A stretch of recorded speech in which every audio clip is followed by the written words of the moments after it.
Have you ever woken up one morning, reached for the side of the bed and wondered, when did my body stop keeping up with me? You still laugh the same way you did at 40. You still dream the same dreams. You still feel that spark when the sun hits your face. But somewhere along the way, your body began to move more slowly, ache longer, and recover less. The world started calling you elderly, even when your soul was still running barefoot through its memories. And maybe quietly, you've started to believe it, that age is a thief that takes a little more each year. But here's the truth that no one told you. Your body isn't the enemy. It's the most loyal student you've ever had. It listens, it adapts, it believes every word you tell it. So what story have you been telling? Every sigh of defeat, every "I'm too old for this," every "my body just can't anymore." Your cells are listening. They record it like scripture. And one day they begin to obey, not because you're broken, but because you've trained them to. Modern science is finally catching up to what Zen monks have whispered for centuries. The body doesn't age first, the mind does. When the mind gives up curiosity, the body gives up movement. When the mind forgets joy, the face forgets to glow. When the mind feels old, the body follows. So maybe the secret to staying young isn't in fighting time, but in changing the story time hears. Before we talk about medicine or exercise, let's go where true youth begins. Not in the mirror, not in your muscles, but in the invisible space between your thoughts. Secret 1. The Young Mind Principle. Belief shapes biology. They say age begins in the joints, but the truth is, it begins in the imagination. Long before the knees stiffen or the spine curves, something quieter happens.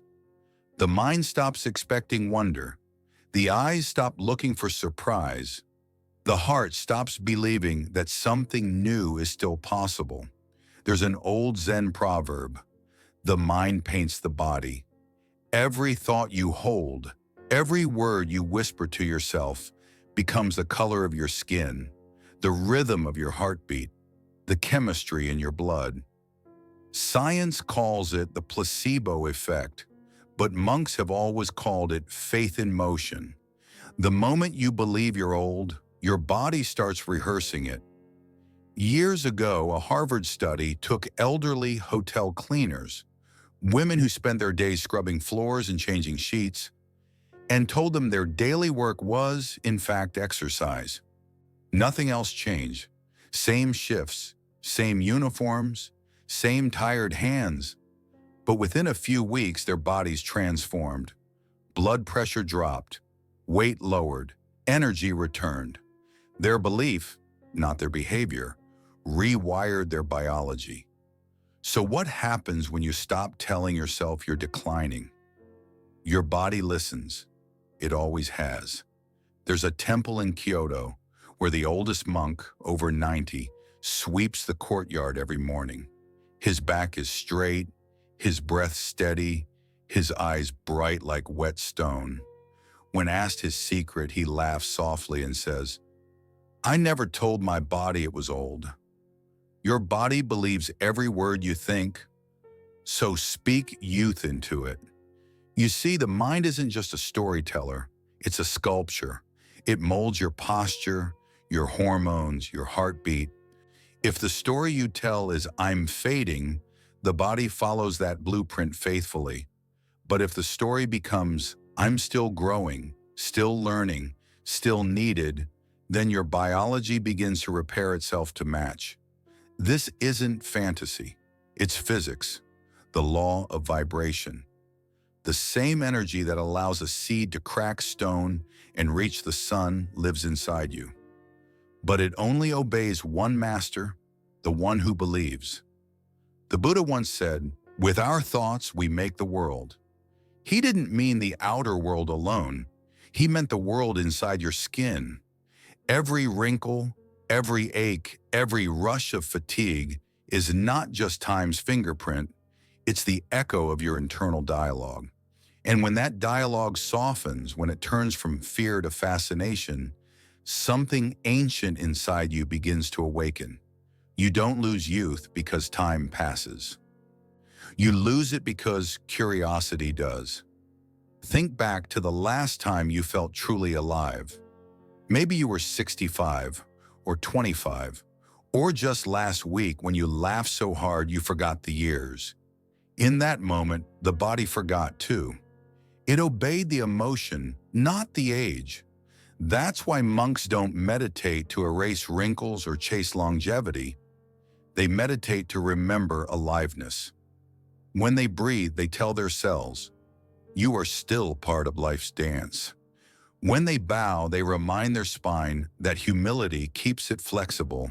When they smile, they signal the body, "We are safe.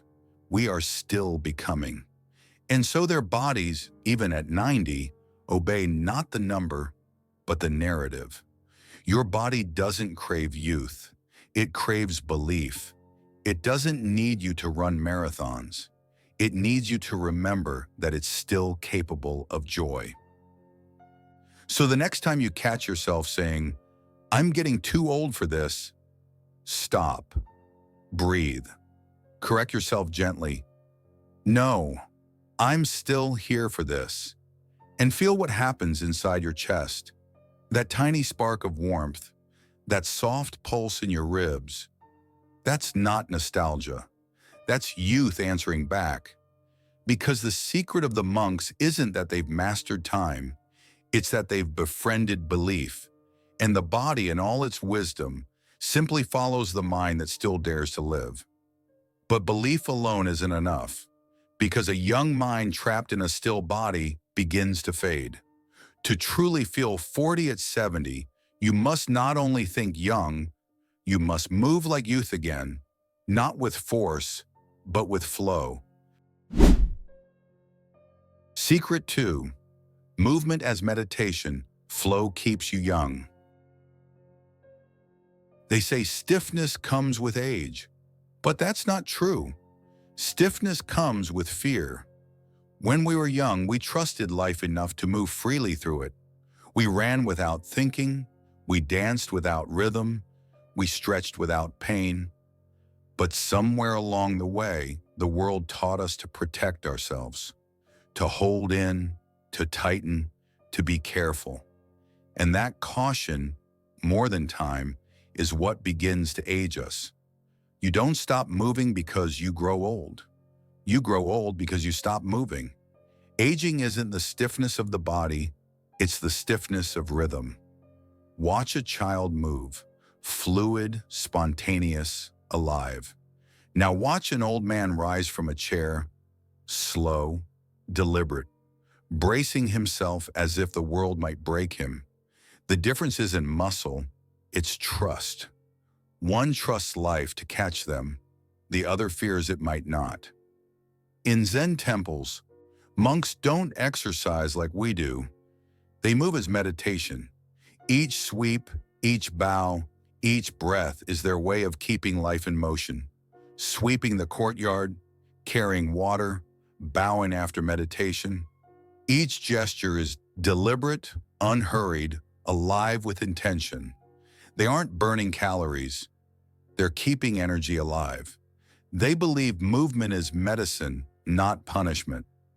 There's an ancient practice in Japanese Zen called kinhin, walking meditation. Monks take slow, silent steps in a circle after every long sitting session. Their feet barely lift from the floor. Breath syncs with stride. Mind syncs with movement. To an outsider, it looks simple. But inside that simplicity lies youth's greatest secret: flow. Stillness doesn't keep you young. Flow does. Modern life confuses movement with exertion. We think youth is found in gyms, in heart monitors, in breaking a sweat. But true vitality isn't about effort, it's about rhythm. The monks move slowly, not because they're weak, but because they know slow is sustainable, slow is sacred. Every time you rush, you tear. Every time you resist, you harden. But every time you move in awareness, even if it's just lifting your arm with breath, you remind your body that life still flows through you. There's a story of an elderly monk named Hakuin who was once asked how he maintained his strength well into his 80s. He replied, "I never fight my body, I follow it." That is movement as meditation, not forcing, but listening, not conquering, but cooperating. Your body doesn't want control, it wants conversation. When you move with awareness, something miraculous happens. Your breath deepens, your nervous system calms. Your cells begin to receive oxygen like sunlight after a long winter. And your body, once tense from years of defense, finally sighs in relief. Ah, you're listening again. The fountain of youth isn't a place. It's a rhythm. It lives in how you rise from bed, how you sit in your chair, how you reach for your tea. Every movement is a chance to either harden or harmonize. You don't need fancy routines or memberships. You just need to let movement return to its sacred purpose, connection. Because when you move with gratitude, your body stops aging in resistance and starts aging in grace. Try this.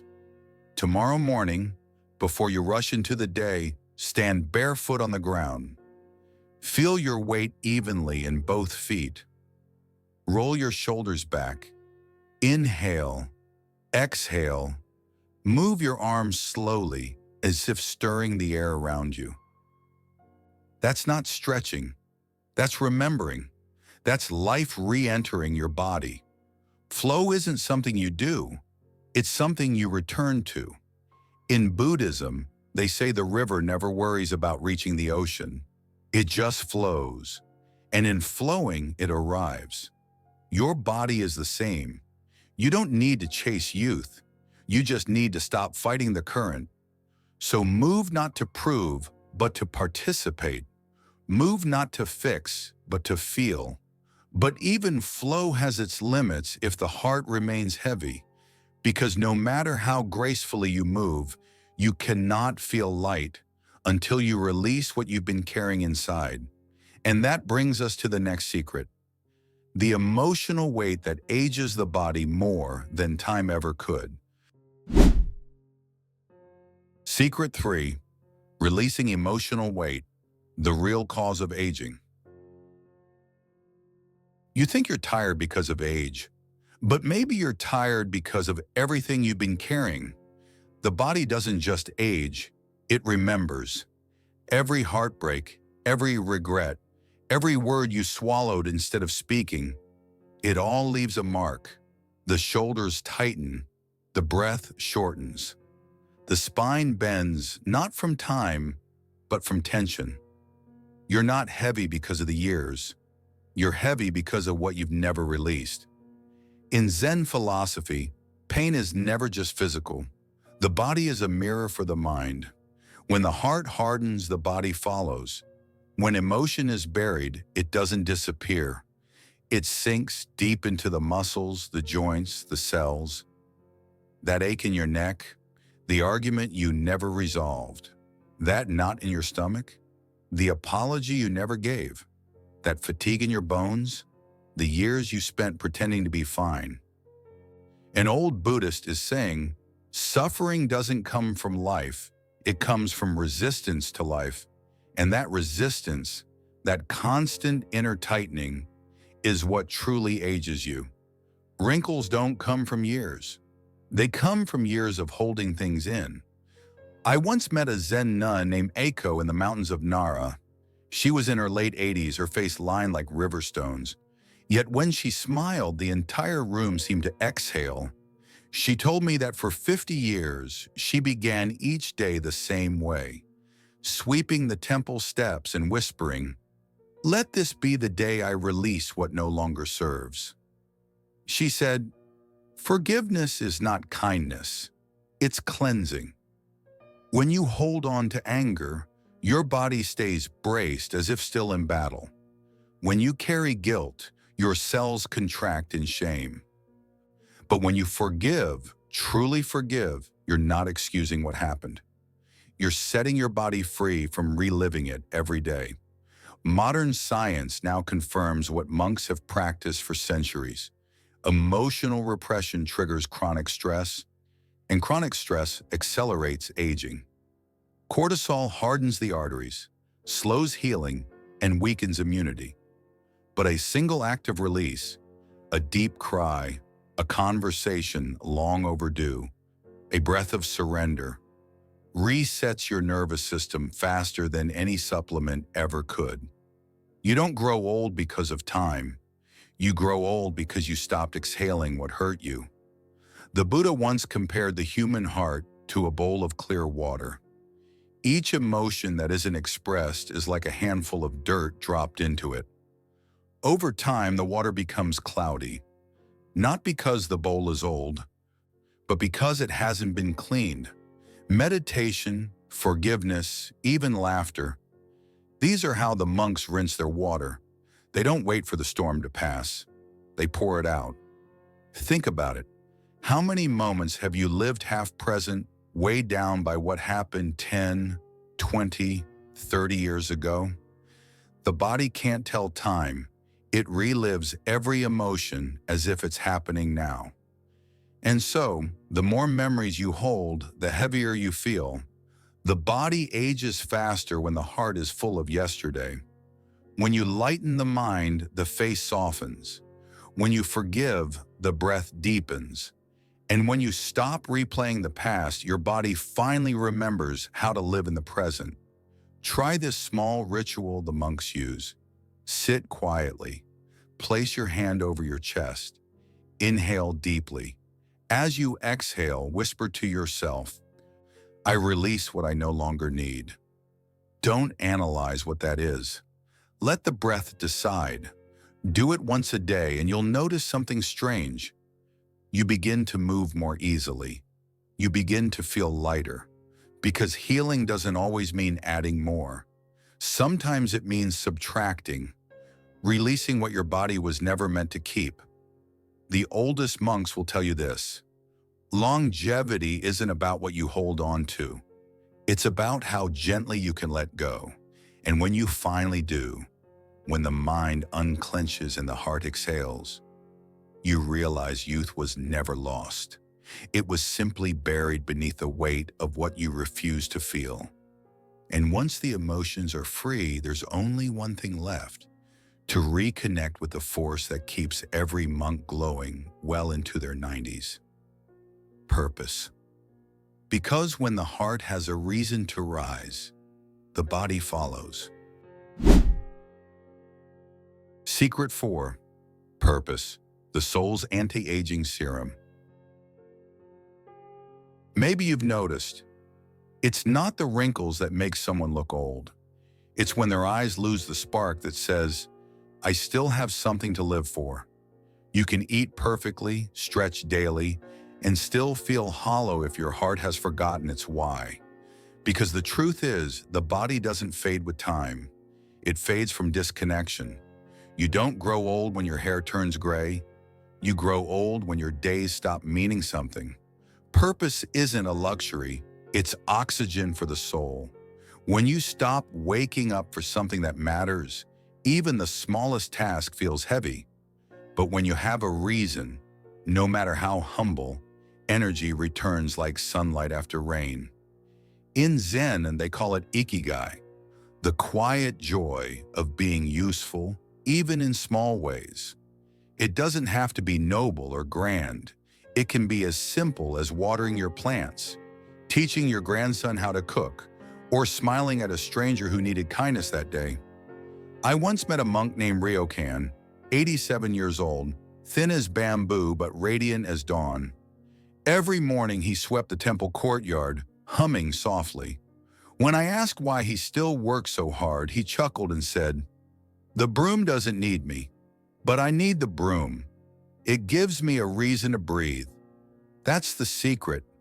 Purpose doesn't make life easier. It makes life alive. When your days are shaped by intention, your body starts listening. Cells respond to meaning like flowers turning toward the sun. Your body isn't waiting for medicine, it's waiting for a mission. Look closely and you'll see it everywhere. The neighbor who still paints at 75, the grandmother who bakes every Sunday for her family, the gardener who talks to his roses as if they're old friends. They all share the same glow, not because of what they do, but because they care. When care disappears, the body starts to close its windows. When care returns, the light comes back in. Doctors can measure your pulse, your blood pressure, and your heartbeat, but they can't measure what gives your heart a reason to beat. That's your work. That's your art.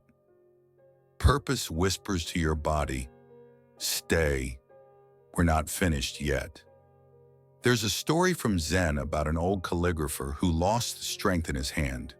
He could no longer hold the brush steady, so his letters came out crooked. When his students asked if he'd stop writing, he smiled and said, "When the brush trembles, the truth shows through."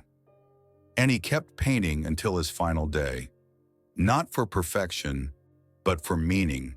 That's what keeps the spirit young, not successful, not healthy, not comfort, meaning. Try this. Before you fall asleep tonight, whisper one promise to yourself. Tomorrow I'll do one thing that makes life a little softer for someone. Then keep that promise. It might be feeding a bird, calling a friend, writing a kind note. Tiny acts, but they send a signal through your body. I still matter. And when your mind believes you matter, your body listens. The breath deepens, the eyes brighten. The world feels new again. The cure for aging isn't hidden in your bloodstream. It's in your sense of belonging. Purpose doesn't stop death. It transforms life. It doesn't promise more years. It promises more aliveness within the years you have left. And when your mind stays curious, your body moves freely. Your heart feels lighter, and your purpose is alive. Something extraordinary happens. You stop counting the years altogether, because suddenly you're not trying to stay young anymore. You've remembered how to stay alive. There comes a moment in every life when you stop chasing youth and start remembering it. Not the kind written on your skin, but the one that still breathes quietly behind your ribs. Because aging was never the enemy. Forgetting your aliveness was. The body counts years. The soul doesn't know how. Zen monks often say, aging is inevitable. Growing old is optional. And they mean it. Because youth has never lived in your muscles or your face. It has always lived in your mindset. A young body can tire, but a young mind, it stays curious, grateful, awake. So tonight, before you sleep, do something sacred and small. Place a hand on your heart, feel it beating, steady and loyal, and whisper, I am still alive. I am still becoming. That sentence is your quiet rebellion against time. Because every breath is proof. You are not done yet. Walk more slowly tomorrow, not because you're weak, but because you're wise enough to notice life as it happens. Breathe deeper, not for oxygen, but for peace. Smile more often, not because everything is perfect, but because you are present. The moment you stop fighting time, time starts fighting for you. You see, the monks never tried to stop aging. They befriended it. They let time carve them into softness instead of fear. That's why their eyes, even at 90, still shine like dawn, because they never stop beginning. So if this message stirred something in you, share it with someone who's forgotten their light. Leave a comment below. Tell me what part of your life you're ready to begin again. Like this video if your heart feels seen. Subscribe, not just to this channel, but to your own renewal. Because the secret to feeling 40 at 70 isn't found in a pill, a diet, or a doctor's advice. It's right here, in the one thing you've had all along, your mind. The body ages, the mind awakens, and in that awakening, youth is reborn.